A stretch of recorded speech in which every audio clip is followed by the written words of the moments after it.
programang ito ay rated SPG. Striktong patnubay at gabay ng magulang ang kailangan. Maaaring may masiselang tema, lengguwahe, karahasan, sexual, horror o droga na hindi angkop sa mga bata.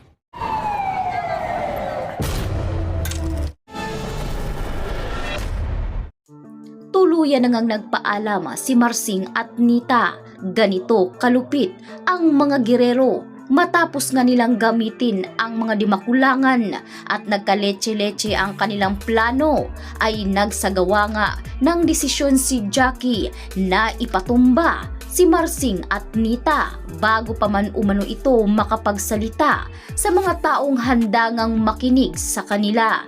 Ngunit ang pagkakamali ni Jackie ay madadagdagan pa dahil bago manapas lang si Marsing at Nita ng tauhan nito nga si Jason, ay nakapagsabi pa nga ang mag-asawa sa reporter na itong si Kaobet. Kaya si Kaobet ngayon ang may hawak ng matibay na ebidensya na magpapatunay na ang mga girero ang dahilan kung bakit nagkaroon nga ng mga tao na nadisgrasya sa naturang relief good. Hindi rin naglaon ay nabalitaan nga nila na itong si Marsing at Nita ay tuluyan na ngang pumanaw. Masamang balita ito, hindi rin alam ng taong bayan kung bakit humantong sa ganito kasaklap ang sinapit ng mag-asawang di makulangan. Kaya ngayon ay isinisisi nga ng taong bayan itong mga girero ang dahilan kung bakit napas lang ang mag-asawa. Sa pagkakataon namang ito ay nagsagawa nga ng balita ang naturang reporter at sinabi niya rito na bago pa man natagpo ang napaslang ang mag-asawa ay nakapagsalita pa ito tungkol sa tunay na nangyari. Para depensahan ang kanilang sarili ay ipinakita nga nitong si Kaobet sa telebisyon ang naturang interview na nakuha niya nga sa mag-asawang di makulangan. Ikinagulat nila Tanggol ang balitang ito dahil kani-kanina lamang ay nakahingi pa ng tawad ang mag-asawa sa kanya. Ganon din naman si Tanggol. Ngunit wala nang magagawa ang grupo ni Tanggol dahil ganito na talaga.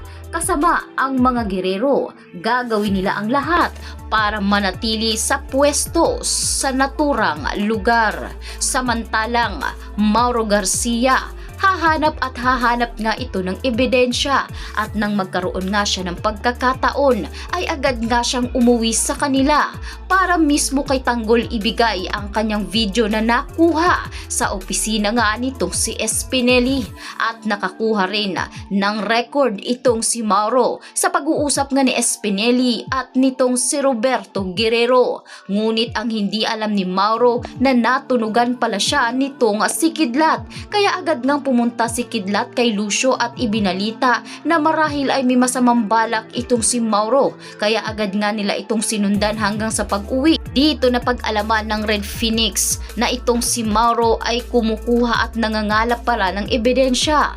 Utos rin ito ni Espineli dito nga kay Lucio na kailangang tapusin na itong si Mauro sa lalong madaling panahon. Kaya naman sa pagkakataong ito ay nagulat na lamang sila Ponggay at Mauro na may sumisigaw na nga sa labas at nang silipin ito ay grupo nitong si Lucio. Kaya dito nga pinaulanan ng Red Phoenix ang pamamahay ni Mauro. Sa kasamang palad ay marami sa kanyang pamilya ang tinamaan ng naturang bala. Hindi ngayon lubos maisip ni Mauro ang kanyang ginawa. Mabuti na lamang at naibigay nga ni Mauro kay Ponggay ang kopya pati nga dito kay Tanggol. Hinggil nga sa pakikipagsabwata ng mga girero sa naturang sindikatong si Espineli. Dumagdag pa dito ay malalagay rin sa alanganin itong si Rigor Timagiba dahil si Rigor lang naman ang hepe ng San Dimas na kung saan binabayaran nga ito para nakakalaya ang mga Chinese na hinuli nga dahil sa pinagbabawal na gamot. Kaya dito na nga ba magsisimula